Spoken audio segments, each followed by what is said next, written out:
What's going on, everybody? This is Dr. Chris Featherstone here for yet another episode of the Pancakes and Power Slam show. What is going on? We're going to have some fun as we do on this Thanksgiving / Beat Michigan week.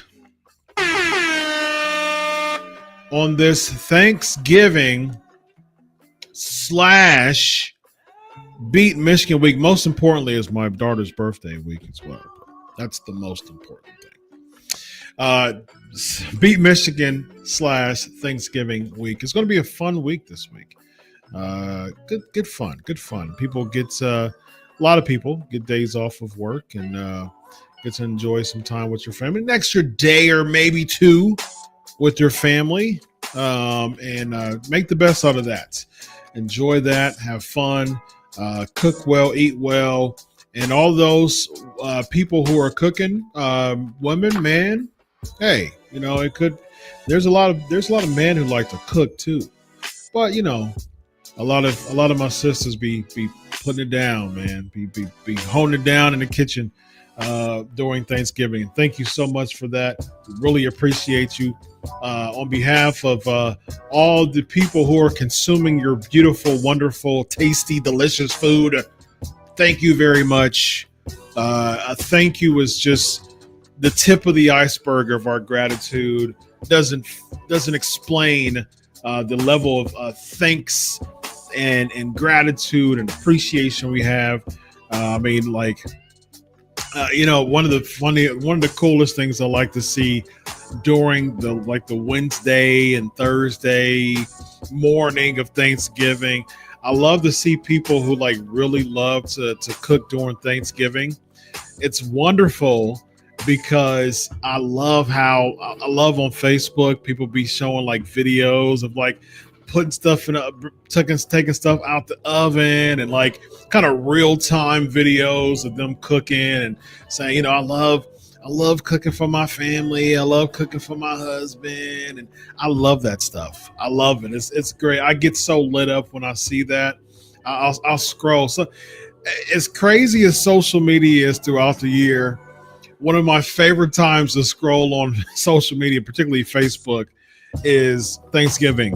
And I absolutely love it because it shows how people have, at the end of all this crazy social media and this, there's some soft, beautiful, good-hearted people out there who like to cook really good for their family. So I appreciate seeing that. I love it. It's wonderful. It lights me up every single year seeing stuff like that. And I'm looking forward to seeing that this year too. And it's wonderful. I'm looking forward to eat well. My wife, she already has the food, just already the ingredients stacked up and ready to go. She told me that she said, I thought about you so much today and I got some of your favorite stuff. And I said, okay, well, that's wonderful to hear. That's wonderful. That's getting me pumped and excited about Thanksgiving. How about that? All right, let's get into it, y'all. We're gonna have some fun as we do every single week. So we are going to talk about fickle pro wrestling fans. Not all, but a lot, a whole lot, especially in the year of 2024, 2025. So where does the concept of fickle wrestling fans come from? If you think about this just from an historic standpoint, a lot of you talk about, I always go back to the days of like yesteryear, 80s and 90s when it comes to pro wrestling. And so and a lot of times I compare it to now because I'm blessed to work and have a very, very generous and fun and exciting compensation when it comes to talking about wrestling. So I absolutely appreciate that. I'm grateful for it. It's fun. I'm all about having fun and making fun in everything I do, especially where I'm blessed. I mean, everything that I do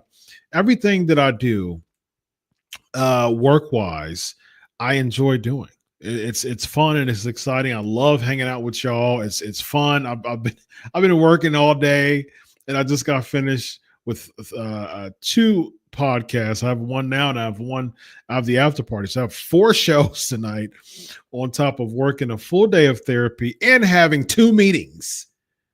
It's been a full day for me today, buddy. But you know what? I'm here. I'm excited. It's Thanksgiving week. It's Beat Michigan week. Most importantly, it's my wonderful, beautiful daughter's birthday week. And so I'm excited about this week, and it's going to be fun. And I'm excited about it. It's going to be fun, and I'm excited about it, and it's going to be fun. But I'll tell you what, though. I think it's interesting when it comes to today's pro wrestling. There's a lot of pro wrestling of today that it's all about just feeling accepted among a crowd of misfits. You see it a lot when it comes to conventions. You see a lot when you walk in wrestling shows. Back in the day, back in the day, it was really all about consuming the product from a standpoint of heroes and villains. Of course, we talked about, for those who are watching for the first time, I'm really heavily concentrating on psychology in pro wrestling. I'm Dr. Chris Featherstone. I have a PhD in forensic psychology. I have a master's degree in psychology. So I have a lot of psychology experience. And so I am really, really, really looking forward to pivoting, and I have for the past 3 weeks, pivoting the Pancakes and Power Slam show to really talk about and nerd out. This is a nerd out session for me every single week now. It boosts the algorithms to talk about like pro wrestling stuff and hot topic stuff. But you know what? I got tired of that. I've been tired of that, and I'm just doing it just to feed the YouTube beast. But you know what? I am going to step out and do what I love to do, and I'm going to gain a following because it's a nuanced addition. It's a nuanced pocket when it comes to the pro wrestling, talking about the psychology of it. As an expert in this, as someone who has a PhD in this, I get when it comes to psychology. I'm also a college professor of psychology. So I talk about psychology all the time. I study psychology all the time. Like, I study psychology in my sleep. I love psychology. It's an amazing, amazing phenomenon. It's an amazing concept that I absolutely love to study. So I always think of like, why do people, especially pro wrestling fans, why do pro wrestling fans react, act, think like a certain way? And a lot of times when you see pro wrestling fans, you see them act in groups. And so that's very common when it comes to the pro wrestling fans. It's such a misfit. It's such a different culture. It's such an interesting world. It really is. I mean, Tony Khan talks about he books wrestling for the sickos. He tried to clear it up in one of his post scrums, but it's still referred back to booking for sickos. But I mean, he's right though. I mean, a lot of the crowd that we see now are bloodthirsty, and we'll talk about violence too. And that's another topic I'm talking about. Why are pro wrestling fans so violent thinking? Why are they so bloodthirsty? And that's another week we'll talk about. And there's a lot of things we're going to talk about. I usually give the Patreon a sneak peek of what I'm going to talk about the following week. I actually have my topic for the next week too, and so we're going to talk about that. And I'm going to let the Patreon know more about that. Patreon.com/pancakes and power slam. So the concept of pro wrestling fans quite a bit. It is very surrounded by a group of people who thinks a certain way. But here's the thing. That's not something that's exclusive to pro wrestling fans. And that's where social conformity bias comes in. So when you think of social conformity bias, it is the propensity to follow other people's decisions in the face of their own incongruent or even conflicting personal experience. What does that look like? For instance, perfect example. I knew I was going to talk about this last week, and God just laid it a beautiful example right on my lap. And I'm a huge Survivor fan, huge Survivor fan. That's my wife and I's favorite, one of our favorite shows to watch together. And so we were watching Survivor, and so they were doing a challenge. They were doing a challenge, and basically it was the rest of the people. I think at that point it was 9 people left, and basically they were wanting they were wanting food. I mean, they were hungry. They were very, very desperate to get food. And so there's a bag of rice that was there. There was a bag of rice that was, I would play it, but I don't want to get flagged from whoever because I'm playing a Survivor clip. YouTube gets really, really strict about those things nowadays. But so what happened was there was someone, I think Caroline, she made the pitch of because what happened was they were Jeff Probst actually made an offer for, I think, 4 people to sit out, and if 4 people sat out, they were able to get the bag of rice. No one wanted to sit out because everybody thought that they were going to. Everybody didn't feel comfortable to sit out because everybody wanted immunity.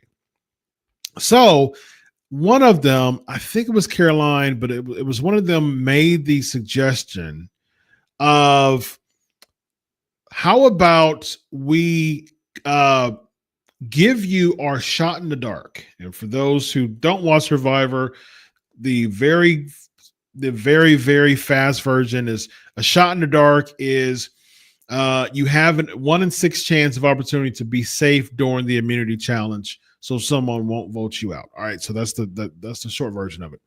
So she proposed, why don't everybody just give you our shot in the dark, and we forfeit our chance of being safe during tribal council. And then they started to like talk it amongst each other. And then eventually it went from one person saying the idea, then a couple other people picking it up, and then a couple other people picking it up. And then it was every single person but one person, which was Sam. And so basically what happened was he didn't want to lose his opportunity to have a shot in the dark, but everybody else was able to convince him to forfeit his shot in the dark for the sake of getting rice. And he kept talking about how he didn't want to do it. He didn't want to forfeit his opportunity. He really, really wanted to keep the shot in the dark, but he said for the sake of everybody else getting rice, he reluctantly gave up his shot in the dark. That is the perfect example of social conformity bias. He did not want to do it. He was reluctant to do it. However, he was able to do it. He ended up doing it regardless for the sake of the group. And that, I found that to be very, very interesting. So conformity itself is going along with group norms and following them passively, thereby displaying a lack of agency. So that's conforming to something. All right. So when you get conformity bias, you get several types of conformity bias. There's 3. There's a few types, but there's 3 popular types. There's a couple other nuanced types, but you have normative, informative, and ingratiated bias. Normative bias is, hey, everybody's doing it, and the group is doing it, so therefore I'm gonna do it. And so that's a normative bias because everybody else is doing it, I'm doing it. And that's the example that I gave you. When people are when people are starting movements, when people are saying this person should be president, or this person should be secretary, or this person should be class president, or this person should be, because there's a movement of like everybody else is doing it. It's like, okay, I don't want to miss the bus. I don't want to be caught and not a part of the wave, so to speak. I'm suffering from FOMO, so therefore I'm just going to jump on the wave just like everybody else, and then I'm going to be a part of this group. You have informational. So informational conformity is when someone lacks information. So what they do is they turn into the group as a source of accurate information. So, for instance, if I was late to practice, if I was late to basketball practice, and the coach had to go for a second, the coach told people to do lightnings, and that's an exercise where you would touch different lines, come back to the base. You would touch the free throw line, come back to the base. Touch the half court line, come back to the base. Touch the other free throw line, come back to the base. Touch the other end of the court and come back to the base. And so those are called lightnings. And so, and a lot of times in lightnings, you would have to do it in like 30 seconds, or you have to do it again. But that's a common basketball practice activity. And so, say for instance, he told us to do lightnings, but the group started to do free throw shootings, shots. And so you come in late, the coach says lightnings to start off. Everybody else starts doing free throw shots because that's what they want to do. Probably one or two people end up doing it, and then everybody else just kind of went into it. And so what happens is you come in and you're like, oh, okay, I guess we do free throw shots now.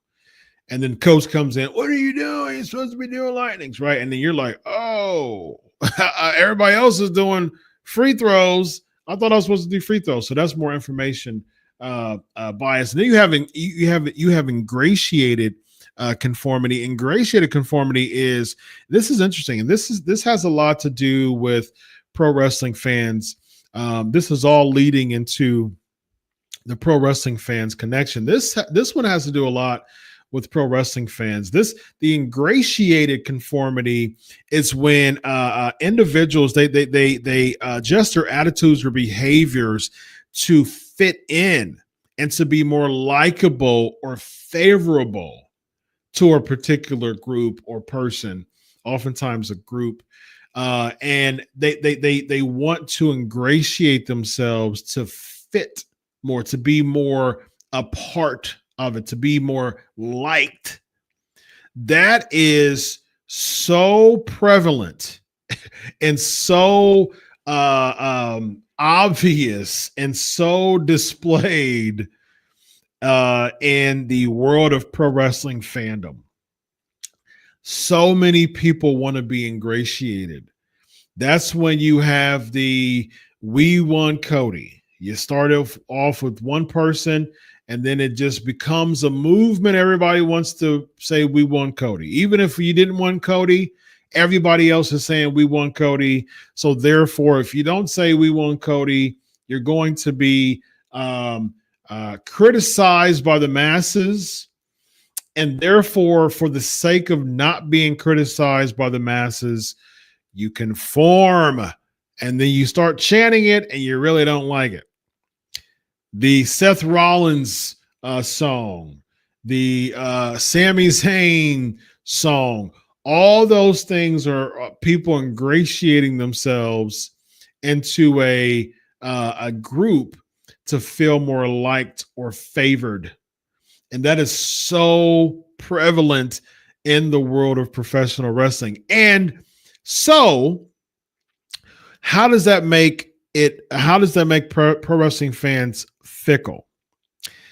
It makes pro wrestling fans fickle, and we'll get into different types of experiments when it comes to it as well, and also have a forum thing that I wanted to bring up. I have two videos too that I want to bring up to further explain a couple experiments that deals with conformity bias or social conformity bias, and it's really interesting. So pro wrestling fans being fickle has a lot to do with wanting to conform, wanting to be a part of the crowd, wanting to feel more liked, going into a situation and spreading information that they just came in, and what they did was They lack the information, they spread it. And this happens a lot of times when it comes to pro wrestling rumors. I mean, that is huge. That is so huge when it comes to pro wrestling dirt sheet rumors. Someone will spread something and it goes like wildfire. It goes like wildfire. Someone doesn't know, they come in, they spread it. And then a couple other people come in, they don't know. They see the information, they spread it. And then it becomes just ridiculous rumors. That's the reason why proper journalism is double and triple checking, but it's easy. It's so easy for information to quickly spread because of this conformity bias. That's more from an informational standpoint. So there's a couple, before we get into the specifics of fickle fans, reasons why fans are fickle, particular reasons as far as fickle-minded fans, WWE fans. I explained to you when it comes to conformity and how behaviors and movements can spread and it could be unstable, especially when it comes to social conformity bias. And there's different types of conformity biases. And the one particular one that I want to talk about, there's two particular ones, but there's the bandwagon effect, and there's Solomon Ox experiment, and he did a line exercise of people being read. It was people who was a part of the exercise, a part of the experiment. They did a wrong line. They said a wrong line on purpose. And there was a person who wasn't a part of the experiment that, because everybody else said the wrong answer, this person reluctantly said the wrong answer as well. It's crazy. It's crazy how much conformity bias, and when you get into more neurologicals, there's a cortex within your brain that it deals with as far as just that type of influential behavior that involves as far as conformity and going with the crowd and making sure that you're not risking the acceptance or approval of others at the expense of your particular thoughts, even if your thoughts are right. It's crazy how your right thoughts or your right view on this, if it goes against the grain of the group, like studies show that a person would rather go with the group at the expense of them being accepted more than right, or not viewed as an outcast at the expense of being right. And I think that's a phenomenal thing that we see so much in the world of pro wrestling. So, with that being said, let's get into a couple of experiments. Very, very short videos. I think this is absolutely phenomenal stuff, man, when it gets to that. So, let's start with the first one. We'll talk about this is the Solomon Ox experiment when it comes to social conformity. And here we go, ladies and gentlemen. Let's do this. I think y'all can hear it. I hope y'all. I believe. Okay, let me know if y'all can hear this.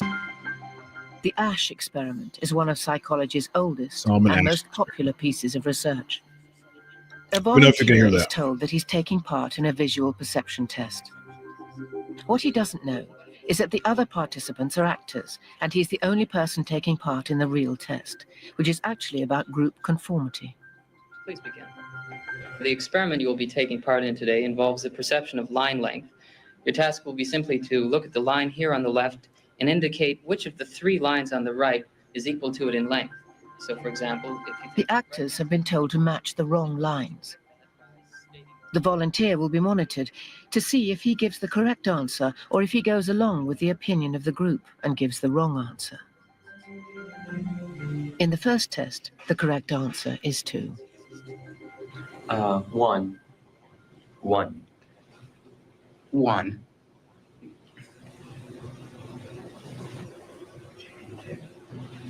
2. 1. Once again, the correct answer is 2. 3. 3. 3.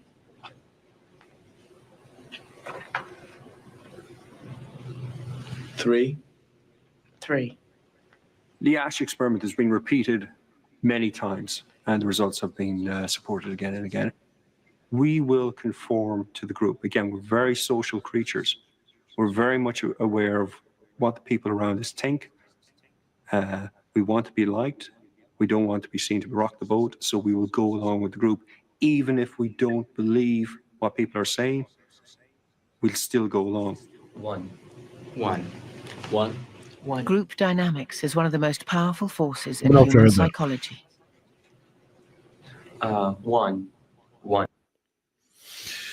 Very interesting stuff, y'all. Very, very interesting stuff when it comes to the groupthink and Solomon Ash experiment. Let me know if y'all heard that, because I'm about to play another one too. Very interesting exercise when it comes to that. I'm going to play one more. Let me know, PNP Nation, quick, if y'all heard that. And I'll bring out the other one. Let me know if you heard that one, and I will bring up the other one. All right, I need someone to respond quickly. There's a lot of people here on live, and bring it up. Let's go. All right, so my next one is the elevator experiment. I think this one is absolutely hilarious. This is another. Okay, we heard it. Thank you. There's another social conformity version, and this is hilarious, y'all. It really is absolutely hilarious when it comes to social conformity. So check this one out. Man. All right, here we go.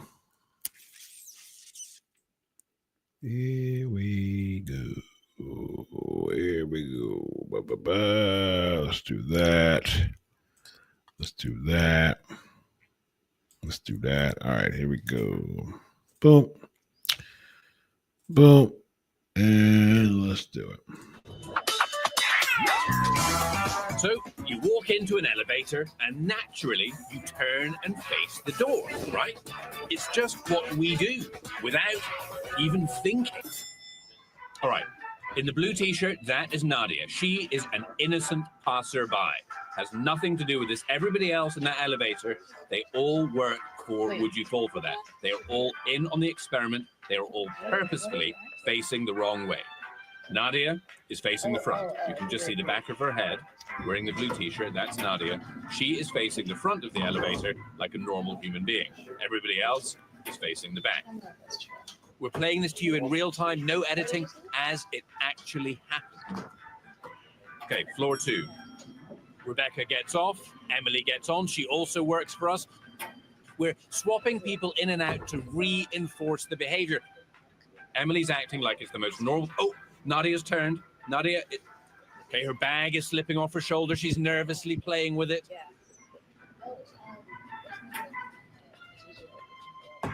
Nadia's now halfway round. Will she go any further? Emily gets off. Mike gets on. Again, Mike works for the show. Presses his button, faces the back like it's the most normal thing in the world, like he does it every day. Nadia is really feeling the pressure right now. I'm not going to see anyone else.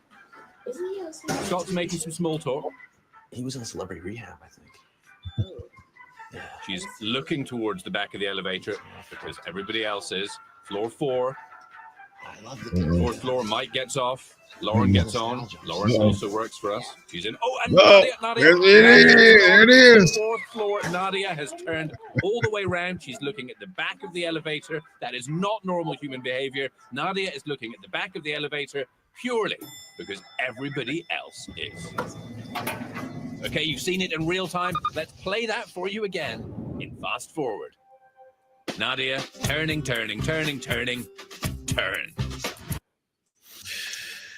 Amazing. Absolutely amazing. Hilarious. And that just goes to show how easy it is to conform to what the group is saying. So when you're thinking of pro wrestling fans being so fickle, there's so much. There's such an expectation that comes with pro wrestling fans that wants to move into the next thing because of the impatience of dealing with storylines, of really understanding characters, of really spending the time with getting into characters. It's pop, pop, pop, wrestle, wrestle, wrestle, and then it gets to, okay, we like this person. And then that starts a movement, and then everybody joins. And then you see this person, and it goes back to Cody Rhodes. You had this big old phenomenon of we want Cody. We want Cody. That actually started a thing. Like that came from The Rock, and Cody. Before The Rock came, there was not a we want Cody movement. The we want Cody movement started when The Rock came out, kind of gave him that thing, that whisper, and then he relinquished his title opportunity. So that caused people to say, "Oh, wait a minute, Cody's he's the one that's been here the whole time." All of a sudden, then we get this groundswell of we want Cody. Okay, cool. Everybody goes with that. And then all of a sudden, Cody Rhodes wins and everybody gets excited.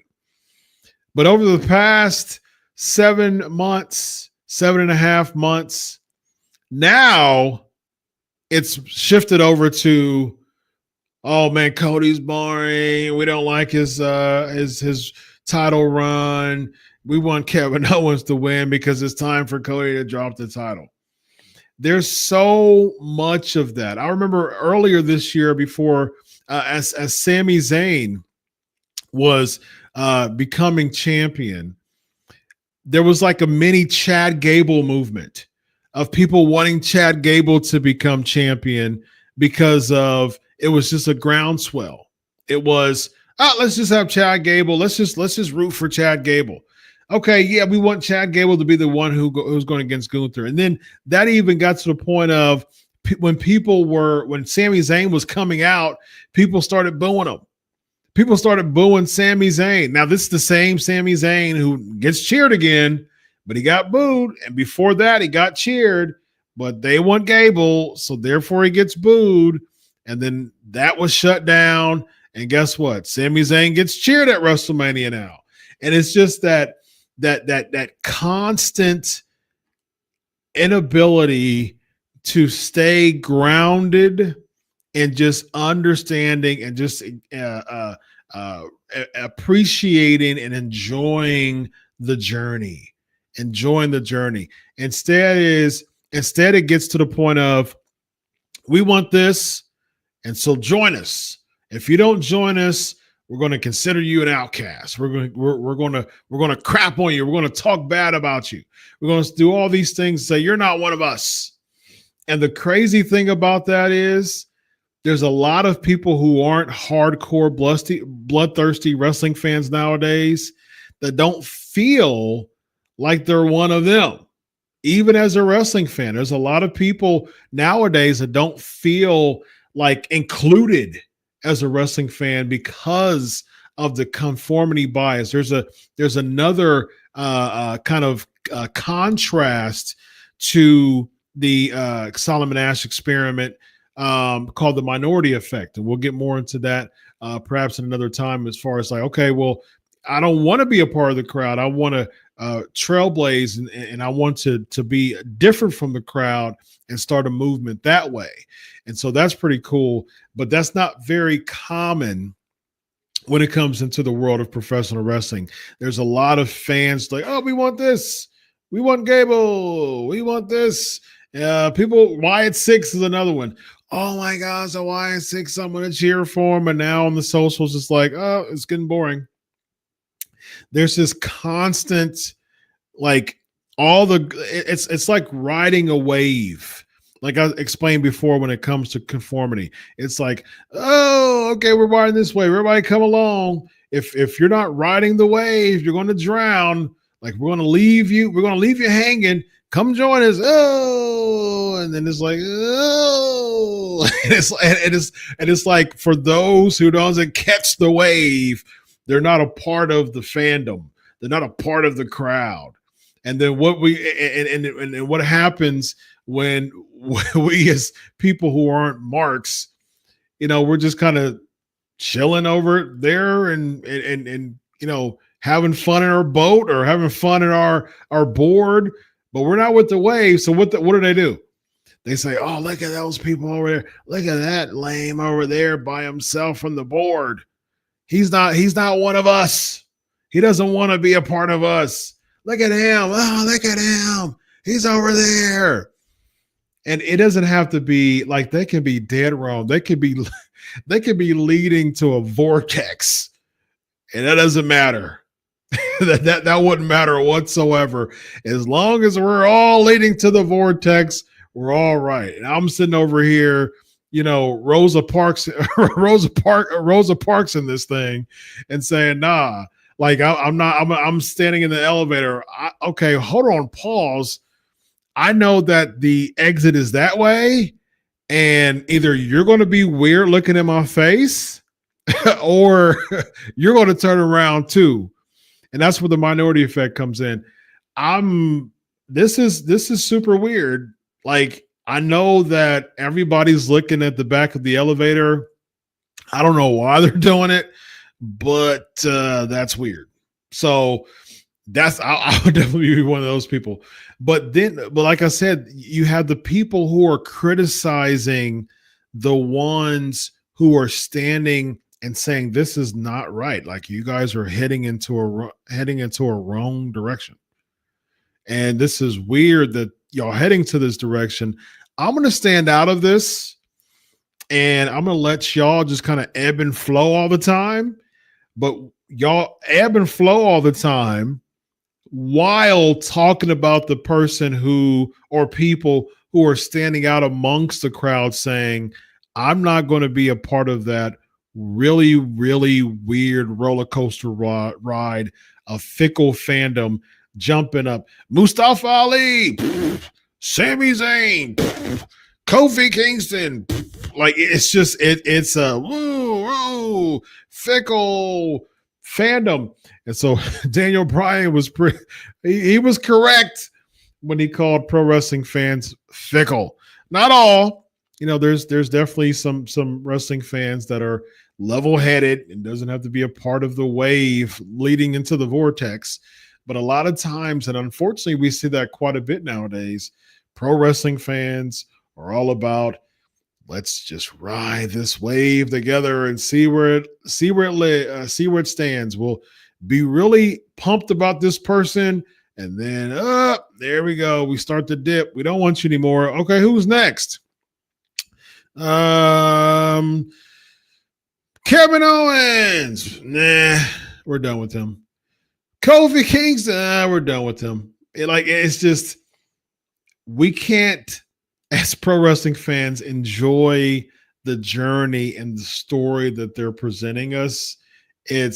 We have to be sure to hijack events nowadays just to put ourselves over way too much. And it is not good. It's not good, man. And I wish that we would return to the days of yesteryear when it comes to, let's just sit down and relax and enjoy the story, because unfortunately that's a lot of pro wrestling writing is starting to say, wait a minute, you got all those people over there riding that wave. Should we join that wave? Perhaps we should. Maybe we should jump on that wave too, because seems like they got something moving there. But then you got to step back and assess and say, no, bro. They ain't going nowhere but a vortex, man. And after they get swirled around the vortex, it's going to spit them out, and then they're going to find another wave to ride to another vortex.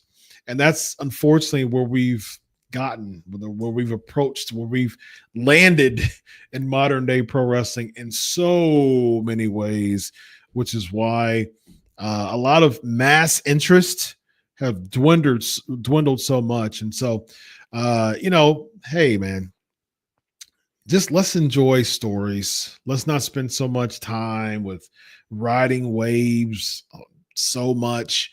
And maybe, just maybe, that will cause writers to bring back the art of storytelling and character building when it comes to professional wrestling.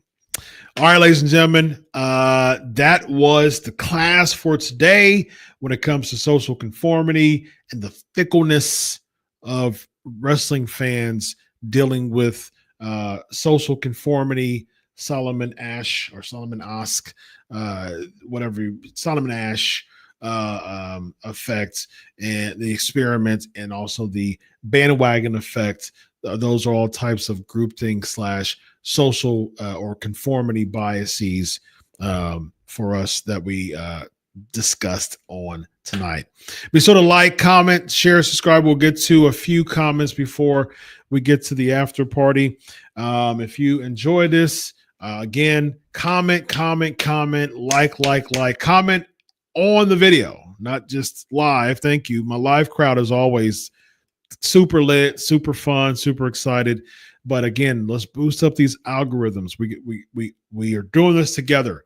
We can only do. I can talk about this all the time, and I get excited about it. But I can only, with the YouTube algorithms, because of my time, I'm going against the grain, because YouTube algorithms is all about content, push, all the time. Listen, dude, I'm a whole therapist by day, college professor, and a podcaster. I have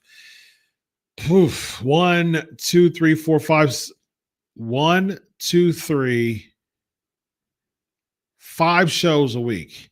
And so I just don't have time, and I do ministry, and I don't have time to be shelling out content right now like that. So you're going to get PNP once a week, and maybe a video in the meantime of breaking down some of this stuff, maybe throughout the week, but you're going to get a video a week. So in order for me to be boosted up in the algorithms, I need likes, I need shares, I need comments on the video. So I thank you in advance for doing that for Ja Boy. All right, ladies and gentlemen, without further ado, it is time for the question care. All right, let's get it, y'all. Let's get it. All right, we ain't got too much time to go. Let's do it, though, real quick. We got Michael Pesolano.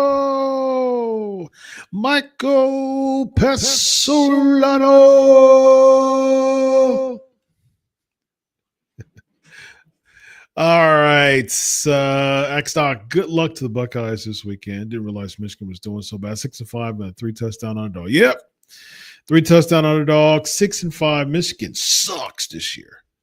They stink. They lost to Indiana, and we put a shellacking on Indiana. So I've been waiting 5 years for this, Michael. I've been waiting 5 years for this day, for this week. And I'm ready. I'm ready to taste just a victory, just a slaughter like this. I mean, it's Thanksgiving. It's time to just cut and slaughter. Elvis, without looking into the archives, do you remember who interviewed 4 years ago today on the 400 episode? No, I don't. Not at all, actually. Happy Thanksgiving. Thank you very much. Eric says, People Wrestling Channel, I'm not sure if my messages have come through, so Discord, are you looking forward to Thanksgiving? I am looking forward to Thanksgiving. Thank you very much. Who should be the first women's Intercontinental Champion? As far as who's on Raw, I don't know. I can't even. They'll probably, who should be. I don't know who should be. I don't even think the Intercontinental Championship should be there. I think it's overkill, but should. I don't have a should for you, who they probably will put it on is Dakota Kai. That's probably who they'll put it on. People's Wrestling Channel. Can you see people getting Netflix free for a month in January, then be gone? Yes, I can see that. Yep. James, I'm curious of your thoughts on this. I really believe the whole New Day thing is a swerve, and either Kofi or Woods will turn, and it will be just leave the Biggie return next week to reunite. I'm just not. I like the promo between them two on Raw. That was cool. That was fun. That was invoking some emotion. That was emotionally invoking. So I think that was cool. But I mean, what is it going to lead to? I theorized on Unscripted that Big E is going to separate them two from arguing, and then bam, and then boom, he's going to turn on both of them and turn heel. Although I like babyface Big E, but something swervy. A Woods heel turn. Okay, we already knew that. I mean, that's not very swervy. Either that or Woods Kofi will act like they're about to fight and they just end up hugging, and we say fooled you all. Okay, that's going to be a big stinker. Triple H himself said he doesn't care if Netflix buffers. I understand they only care about money, but still crazy. How would the buffering affect you watching Raw? I mean, that won't affect me. If it buffers, it buffers. I'll just watch it and wait till it's done. Yes, it's still crazy, but hey, man, it's all about the money. It's all about the money. I looked last night at the current Netflix subscribers. It's 282 million, which is a teeny tiny number. So if they're going to a much smaller audience, that can watch the day after on replay. Yep. Indeed. They can watch with no buffering and fast forward through it, which people here in the UK that don't like staying up until 4 a.m. will love. The live views are going to be way down. I mean, even if you think about people, like there's not a lot of people who really care about going back to an episode of Raw and watching the whole thing. I mean, like that's not really a thing anymore when it comes to a lot of the pro wrestling crowd. James was watching Unforgiven 99 on Peacock the other day for nostalgia reasons and totally forgot the British Bulldog return to WWE 99. Were you a fan of his 99 run at all? No, I wasn't, man. That was Skinny Jeans Bulldog. And I really liked the British Bulldog, man. I was a big British Bulldog fan. One of my favorite pro wrestling moments of all time is when he beat Bret Hart at SummerSlam 92. I've always wanted the British Bulldog to win the world championship in some way. Like when he came to WCW in 93, feud against Vader, I think he should have won. I think he should have won the world championship at that time. But yeah, when they brought him back as like tight, skinny jeans Bulldog, I was like, what? What is it? Crew cut, tight, skinny jeans. Who's this? Who this? This ain't no Bulldog. This ain't no Bulldog. Ricky, I'm going on Friday to watch Mona too. Enjoy. Would you say I'm a psychologist dream or nightmare the way that I live and breathe wrestling? I mean, you wouldn't really be a psychologist anything. You wouldn't really be a dream or a nightmare. You'll just be someone who has to deal with that yourself, for sure. Live and breathe wrestling. If someone lives and breathes wrestling, they need more things to do in life because that sucks. Can we get a Tony Atlas impersonation? There you go. Have you interviewed you interviewed Eazy-E, aka Eric? Oh, okay, cool. Interviewed Eric Bischoff. Interviewed Eazy-E 5 years ago in the 400th episode. Very nice. Very nice. How apropos since he came back to NXT today, I think, right? Well, he came to NXT. I don't think he ever been on NXT. I've been taking supplements, vitamins, omega-3 and magnesium. Do you take anything like that? I take vitamins. I take like a catch-all supplement too. It has some really good supplements, really good vitamins in there too. Jamie, Axe Doc, Ezekiel, put Axe Doc at the end here. At the end of Axe, put Axe Doc. So it stands out. I got comments here. Stand out with the Axe Doc. Will this be the same in sports teams too? Yeah, absolutely. There's Fanatic when it comes to sports too, but there's so many different types of sports teams. Like there's different types of sports, and you're a fan of your team. Now, there's a different concept as far as like, staying the course of the reason why you like the Browns, although they usually they've never won a Super Bowl. That has to do with sunk cost fallacy. We'll talk about that another time. Why people still want to watch wrestling? The sunk cost fallacy. Like why people who've watched wrestling for a while still are holding on to it. So that's another topic. There's all types of topics when it comes to psychology, y'all. I mean, are you kidding? There's so many. All right. Thank you for all the people who came in. I see a couple of comments here. Ezekiel, Jamie, Elvis. Are you still a Titans fan or Ravens fan now? LOL. Love Derrick Henry. He's a beast. I would never be a Ravens fan. Am I still a Titans fan? This is my last year as a Titans fan, Elvis. I am very serious about that. Yep, this is it for me. Thank you for everybody who has joined us for the first time. When you are making a comment, put Ask Doc so it pulls up, so it stands out in the comments. I do want to give some love to some newbies. Ezekiel, talking about 1,000%, 100% true, and things like that. Thank you so much. Jamie's in the building. Fans are no longer spectators. Put Axe Doc on there, and that will bring it onto the screen. All right, ladies and gentlemen, it is time for it's time to hang out. It's time to bang out, y'all. It's time to coast out. Man, look, I will, Elvis, absolutely, 100%. Evan. Elvis said hi. Just chat with him. Well, I'll chat with Evan all the time. He's my guy. All right, y'all. Listen. Be sure to go to Pancakes and Power Slams Patreon. Patreon.com/Pancakes and Power Slams. Patreon.com/Pancakes and Power Slams. Happy Thanksgiving to everybody. Again, be sure to like, comment, share, subscribe. Let's boost this up. If you enjoyed my class today, I've got more where that came from.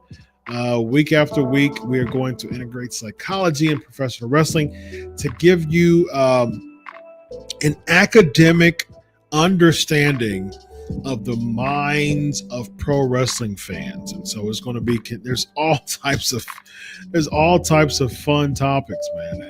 I'm telling you, this is a whole vibe over here when it comes to discussing this nuance, and it's so fun. I love talking about it. And each week it's going to be a class in session. It's going to be all different types of fun stuff, fun topics every single week. So we're going to head out, ladies and gentlemen. We got the Patreon coming up. We're going to be there for a little bit. This is Thanksgiving week, and we got a lot of things to do. We all do too, and you do too. So patreon.com/Pancakes and Power Slams. Come to the after party, y'all. We're going to have an after party just like we do every single week. And so you be there. We're going to have some fun. Until next week, enjoy your week of wrestling. God bless, and always remember, I do it for you. Happy Thanksgiving. Happy Thanksgiving. Happy Thanksgiving. Happy Thanksgiving. Happy Thanksgiving. Happy Thanksgiving. Happy Thanksgiving. Happy Thanksgiving.